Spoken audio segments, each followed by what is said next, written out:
Maintenant, on va écouter Florence Véronneau-Veilleux. Elle est de l'Université de Montréal.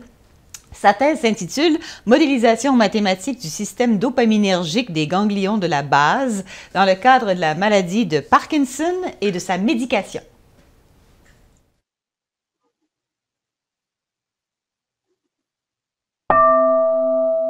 J'ai un patient, appelons-le Gilles. Gilles est atteint de la maladie de Parkinson à un stade avancé. Il a donc de la difficulté à se déplacer et à bouger correctement. Pour réduire ses symptômes, il prend un médicament qu'on appelle la lévodopa. Hier, par erreur, je lui ai fait prendre 10 fois sa dose habituelle. Prendre 10 fois sa dose habituelle, vous vous dites probablement que c'est une très mauvaise idée. Et en effet, ça aurait pu être grave. Au lieu de réduire ses symptômes, cela a plutôt induit des effets secondaires, des mouvements involontaires très dérangeants. Heureusement, Gilles, c'est pas une vraie personne. Gilles, c'est mon patient virtuel et il se trouve uniquement à l'intérieur de mon ordinateur.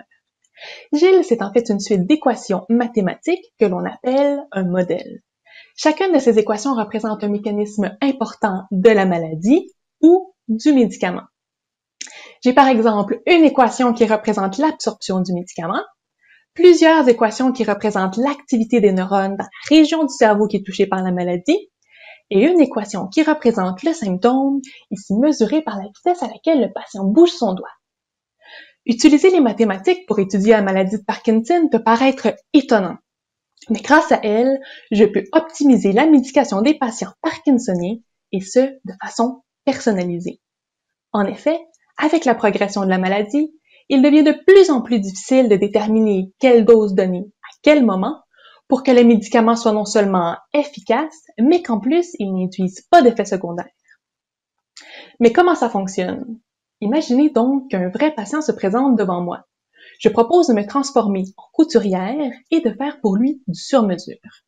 Une couturière a besoin de connaître les caractéristiques physiques de son patient, le tour de taille, la longueur des bras.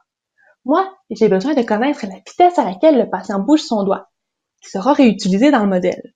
Avec cela, je peux déguiser Gilles ou mes équations pour que celles-ci représentent ce patient de façon personnalisée.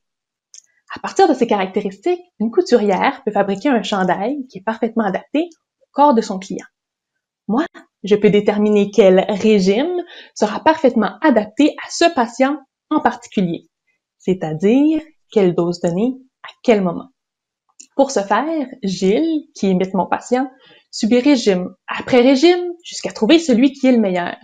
Ce serait totalement impensable de faire subir ça à de vrais patients. Au final, j'espère que Gilles quittera mon ordinateur pour se retrouver dans celui de clinicien au travers d'une application web que je suis en train de construire. Ainsi, chaque patient aurait son régime personnalisé qui évoluerait avec la progression de la maladie et aucun d'entre eux n'aurait à subir de régime mal adapté, contrairement à Gilles. Merci. Bien, merci Florence. Merci Gilles aussi, virtuel mais sympathique patient, ce Gilles finalement.